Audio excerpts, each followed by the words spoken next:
Le vent qui descendait du plateau de l'Aubrac n'était pas un vent ordinaire. C'était le râle d'une créature colossale enchaînée sous la croûte terrestre depuis la nuit des temps, un souffle qui avait oublié jusqu'au souvenir de la miséricorde. Il balayait la place de basalte noir de la gueule comme une faux de givre, arrachait la peau des joues, transformait les larmes en cristaux avant qu'elles ne touchent le sol. Les cloches de la collégiale sonnaient à la volée, mais leur bronze était si froid qu'il se fendait en éclats de métal mort. Au centre de la place se tenait le grand augure, un squelette vivant drapé de robes de laine et de cuir raidi par le sang gelé de 1000 jeunes filles. Il serrait contre sa poitrine la coupe d'obsidienne polie par les siècles, noire comme le cœur d'un volcan éteint. Cette coupe avait bu plus de vie que les guerres et les famines réunies. À l'aube, elles étaient venues. Toutes les filles de 17 à 21 hivers du pays de l'Aubrac, du Cantal et du Gévaudan. Pieds nus sur la pierre noire, manches relevées jusqu'au coude, elles formaient un demi-cercle tremblant. La lame d'obsidienne effleurait la veine bleue du poignet, une goutte, une seule. La coupe tournoyait, rouge, rouille, peur, jusqu'à ce qu'elle trouve celle qu'elle attendait depuis 1000 ans. Marie-Ange Tempestière se tenait tout au fond, presque cachée par les grandes filles de notables et de riches éleveurs de salaire. Elle n'avait pas de père, pas de mère, pas de nom de famille qui vaille. Seulement la cicatrice fine sur les phalanges de sa main droite, souvenir des dalles du sanctuaire qu'elle récurait depuis ses 7 ans, et la cicatrice plus profonde dans son esprit, creusée par les grimoires interdits qu'elle avait volés dans la bibliothèque du chapitre, appris à la lueur d'une chandelle de suif volée. 21 hivers. Élevée de pain sec, de soupe claire et de silence. Elle connaissait la langue ancienne mieux que les moines, savait tracer les runes de lien et de rupture, se souvenait du nom des étoiles qu'on n'avait plus vues depuis que le ciel s'était fermé comme une porte de fer. On l'appelait la souris du sanctuaire. Elle se nommait survivante. La coupe trembla. Une seule goutte à l'intérieur s'embrasa d'un or impossible, aveuglant, qui fit reculer la foule d'un pas. L'or tourbillonna, devint soleil liquide, et la pierre se fendit du bord jusqu'au fond dans un bruit de cœur du monde qui se brise. Sang et lumière se répandirent sur le basalte et fumèrent comme si la terre elle-même brûlait. Le capuchon de l'augure retomba. Ses yeux étaient blancs laiteux, aveuglés de terreur et d'émerveillement. Marie-Ange Tempestière, dit-il, et le nom tomba dans le silence comme une hache. Le gel a choisi son épouse. Elle rit. Un rire rauque, écorché, presque animal, qui ricocha contre les flèches de la collégiale, fit frémir les drapeaux de prière gelés et reculer la foule comme si elle avait montré les crocs. Choisi. Comme si le Dieu choisissait pour la beauté ou la piété. Comme si le Dieu choisissait vraiment. Cette nuit-là, sous un ciel saignant d'aurore verte et violette, les gardes du sanctuaire vinrent la chercher. Ils la traînèrent pieds nus à travers les couloirs de pierre du monastère de Saint-Flour reconverti en temple du gel. La salle de purification était une crypte de basalte où l'air lui-même était une lame. Ils lui rasèrent le crâne avec des lames d'obsidienne jusqu'à ce que le sang coule en ligne parfaite sur sa nuque. Puis ils peignirent sur sa peau nue de l'encre de sèche mêlée de cendres de chêne sacré, runes de lien, runes de silence, runes de soumission.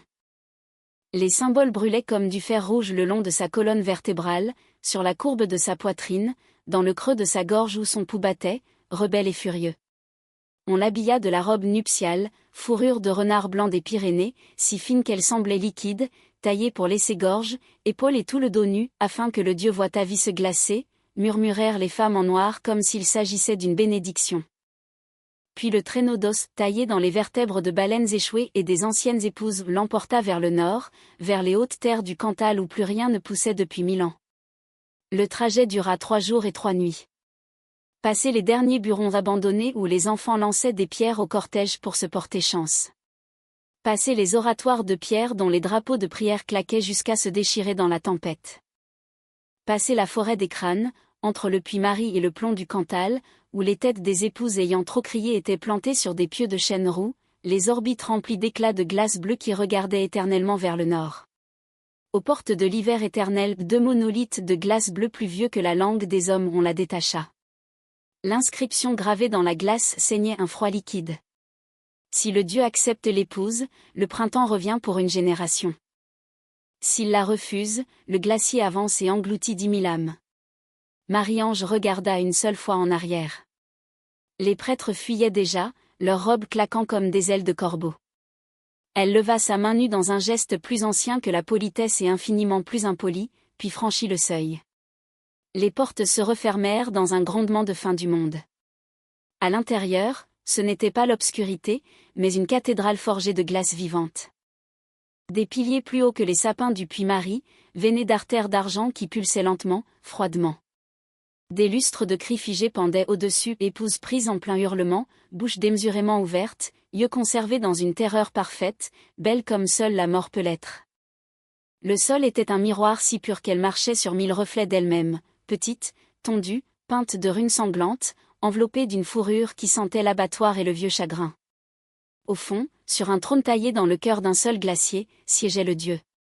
Il était monstrueux, magnifique, inéluctable. Près de 3 mètres assis, épaules assez larges pour porter le poids de l'hiver. Peau au lustre pâle de la neige au clair de lune sur de l'acier. Cheveux cascades de givre noir jusqu'à la taille, qui bougeaient sans vent. Des cornes à glace vivantes gravées de runes qui pleuraient de l'azote liquide s'incurvaient depuis ses tempes comme une couronne de couteaux. Une armure de givre mouvant rampait sur sa poitrine et ses bras, vivante, affamée, se reformant à chaque souffle. Ses yeux étaient le bleu impitoyable des crevasses qui n'ont jamais vu le soleil et n'en ont jamais voulu. Il ne se leva pas quand elle approcha. Il ne parla pas. Marie-Ange s'arrêta à 10 pas, menton haut, cœur battant si fort qu'elle était certaine qu'il pouvait en goûter la chaleur dans l'air. « On m'a dit que vous désiriez une épouse, » dit-elle, la voix ferme uniquement parce qu'elle avait répété la révolte comme d'autres répètent les révérences. « Jusqu'à présent, je suis peu impressionnée. » Les yeux du dieu se réduisirent à des fentes d'éclairs hivernales. Quand enfin il parla, le palais entier trembla, la glace gémissant comme un léviathan qui s'éveille. « Petite braise, dit-il, chaque syllabe lente, délibérée, goûtant son sang à 20 pieds de distance, tu n'as aucune idée du feu dans lequel tu viens de marcher. » Il lui dit que son nom était Kael, prononcé comme un secret arraché du fond des mers. Puis il se leva lentement, délibérément, dans un bruit de continent qui se broie et s'éloigna simplement, la laissant seule dans une salle aux murs de glace noire qui reflétait Marie-Ange tempestière 1 million de fois, petite, furieuse, prisonnière, vivante. Elle erra jusqu'à ce que ses jambes saignent de froid. Les couloirs se tordaient comme l'intérieur d'une coquille de nautile. Les portes s'ouvraient sur des murs de glace qui lui renvoyaient son propre visage hurlant en silence. Elle essaya chaque contre-rune qu'elle connaissait, murmurant jusqu'à s'enrouer la gorge. Le palais buvait les mots et ne rendait rien. Elle trouva une bibliothèque où les livres étaient reliés de peaux humaines tannées par le froid, écrits en sang gelé. Elle trouva un jardin d'hiver où des roses de glace bleue s'ouvraient et se refermaient comme des cœurs vivants. Elle trouva des chambres nuptiales préparées pour des épouses qui n'avaient jamais dormi, draps de neige qui auraient gelé les poumons en quelques minutes. Épuisée, elle s'effondra sur un lit qui aurait dû la tuer.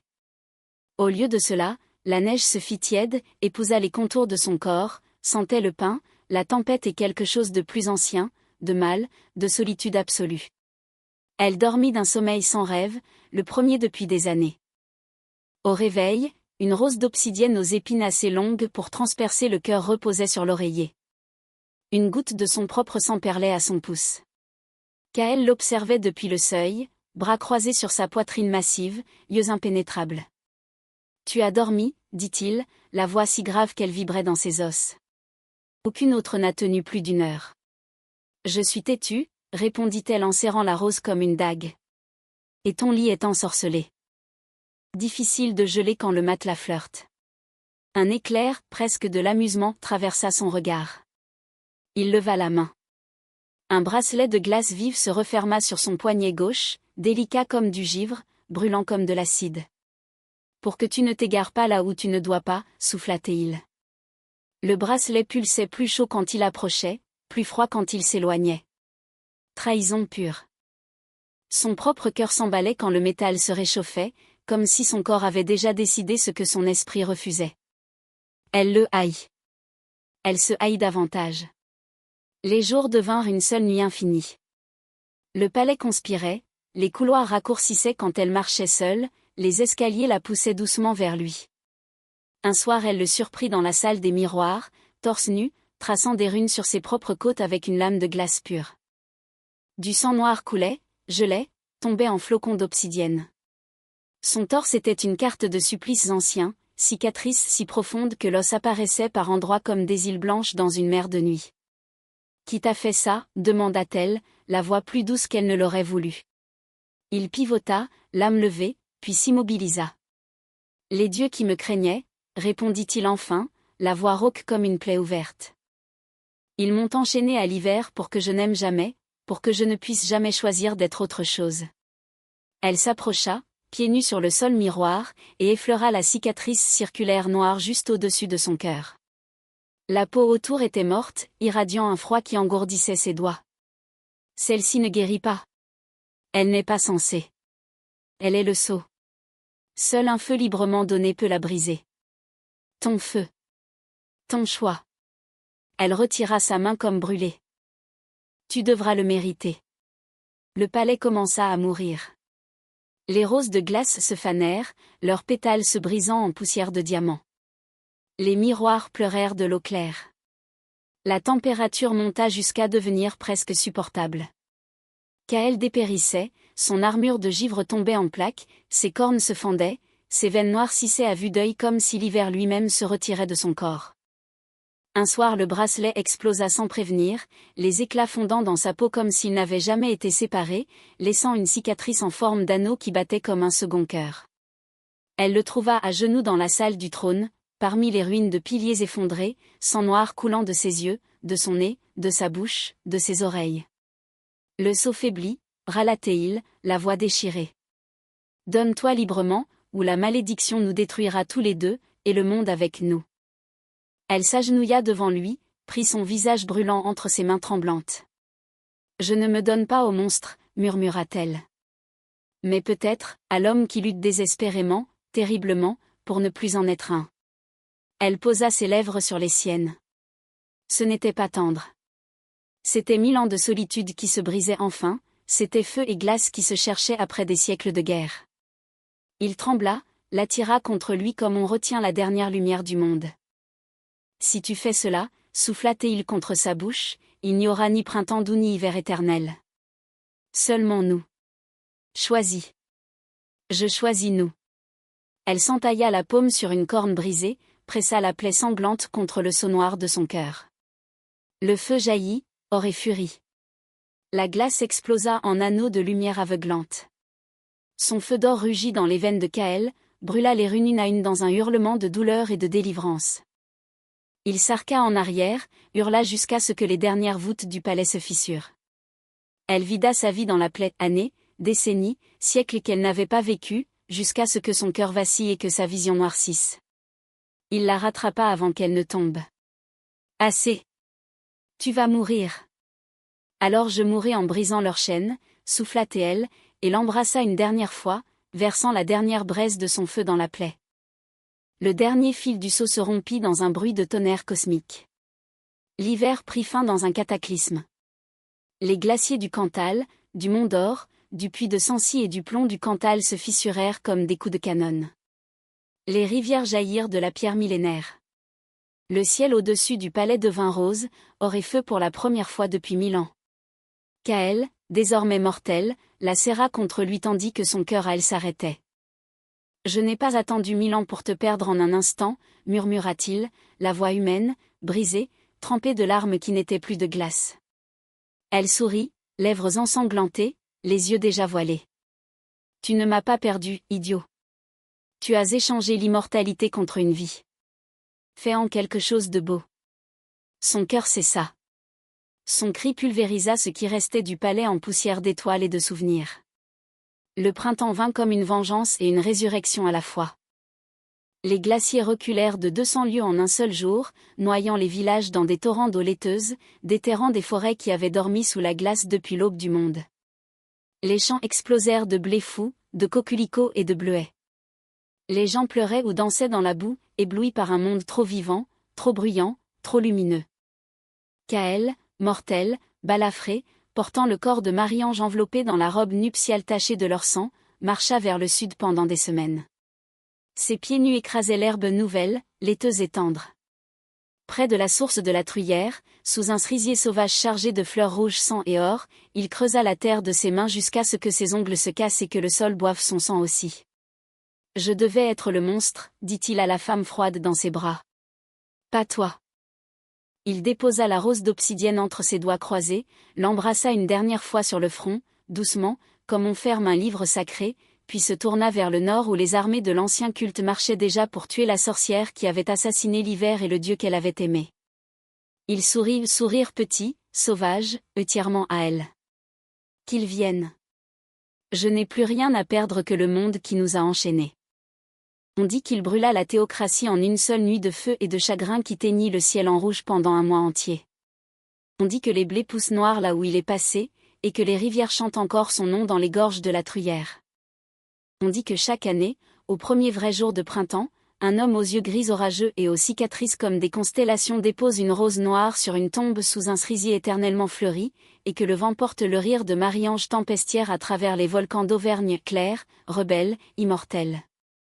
Certains soirs d'aurore boréale, quand le ciel se souvient encore de l'hiver, on voit deux ombres danser sur les ruines du palais de glace au sommet du puits Marie, l'une faite de flammes vives, l'autre de givre vivant, enlacées dans une étreinte qui défie la mort et le temps. Car certains feux ne meurent pas. Ils attendent simplement le prochain hiver pour tout brûler à nouveau. Et quand il viendra, quand le ciel oubliera la couleur, quand les rivières gèleront à nouveau, quand le monde suppliera la miséricorde, ils seront prêts. Ensemble. Toujours.